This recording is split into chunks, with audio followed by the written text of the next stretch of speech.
मेरे प्रकार की मासिक बैठक थी और मुद्दे तो हमारे पेंशन संबंधी हैं कि आज 7 तारीख हो गई है, अभी तक परिवार पेंशनों को पेंशन तक नहीं मिली है। ये बहुत दुख का विषय है। कभी 18 तारीख को मिलती है, कभी 27 को मिलती है, कभी 13 को मिलती है। आज भी 7 तारीख हो गई है, परंतु अभी तक सरकार के पास पैसे का इंतजाम नहीं है। 4 तारीख को मैं खुद अपने प्रदेशाध्यक्ष जी के साथ शिमला मुख्यालय गया। वहाँ पर जो सरकार की तरफ से वाइस चेयरमैन अजय वर्मा जी बिठा रखे हैं, उनसे हमारी वार्ता हुई। उसने यही जवाब दिया कि पैसा सरकार के पास नहीं है। तो पैसा तो सरकार का काम है इंतजाम करना, क्योंकि हम लोगों को तो 35-35 साल और 30-30 साल नौकरियां करने के बाद जो है पेंशन लगी है, तो वो हमारा फंडेबल राइट है और पेंशन तो हम लेकर रहेंगे। और सरकार की जिम्मेदारी बनती है। एक तरफ तो सरकार बसों की खरीद फरोख्त के लिए बात कर रही है कि बसें खरीदेंगे, ये करेंगे, वो करेंगे। ठीक है, बसें भी आनी चाहिए, बसों के बगैर भी दायरा नहीं चलने वाला है।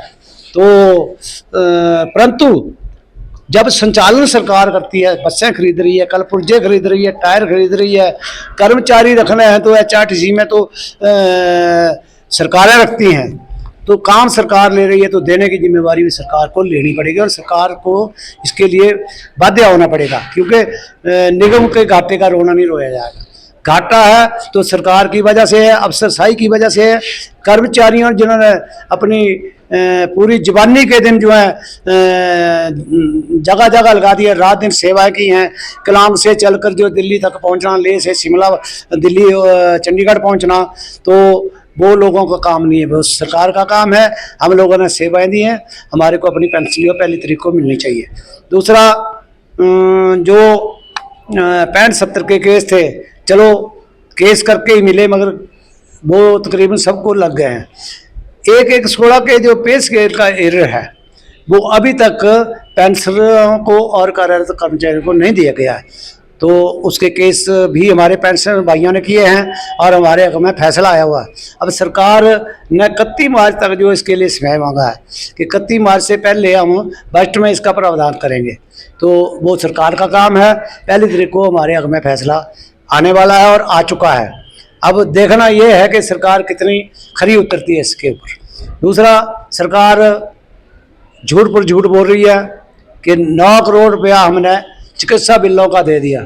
वृद्धावस्था में लोग जो है बीमारियों से ग्रस्त हैं, कईयों को कैंसर है, कईयों को हार्ट ट्रबल है, कईयों को कुछ है, तो चिकित्सा बिल हमारे 2.5-3 साल से अभी तक नहीं मिले हैं। 9 करोड़ रुपया चिकित्सा बिलों का फंसा हुआ। उसके लिए माननीय मुख्यमंत्री हिमाचल प्रदेश, इन्होंने 12/10/24 को इन्होंने घोषणा की थी, जब स्थापना दिवस शिमला में मनाया गया, कि जो मेडिकल बिलों का पैसा है वो 9 करोड़ रुपया मैंने जारी कर दिया। तो मैं पूछना चाहता हूँ माननीय मुख्यमंत्री को इस मंच से कि वो 9 करोड़ कहाँ गया, कहाँ गायब हुआ।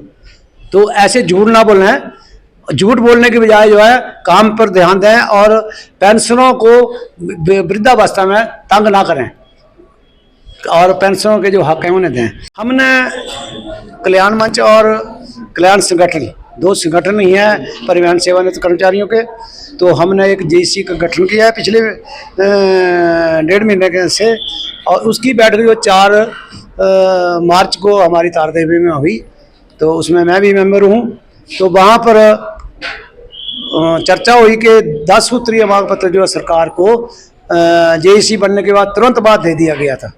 उसके ऊपर सरकार को वार्ता के लिए समय मांगा गया था, परंतु सरकार और प्रबंधन ने वार्ता के लिए कोई हमें कॉल नहीं की, कोई पत्र नहीं आया। फिर वहाँ पर चर्चा हुई बैठक में कि एक स्मरण पत्र जो है सरकार और प्रबंधन को दिया जाए, जो प्रोटोकॉल है।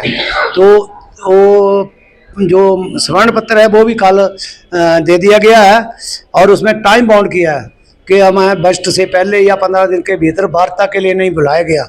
तो हम जो है जितने भी पेंशनर हैं HRTC के, चाहे वो दूसरे संगठन से है, चाहे कल्याण मंच से, ये JC के माध्यम से, JC के बैनर तले इकट्ठे हो जो जिलावार और पूरे हिमाचल में जन जागरण अभियान शुरू करेंगे।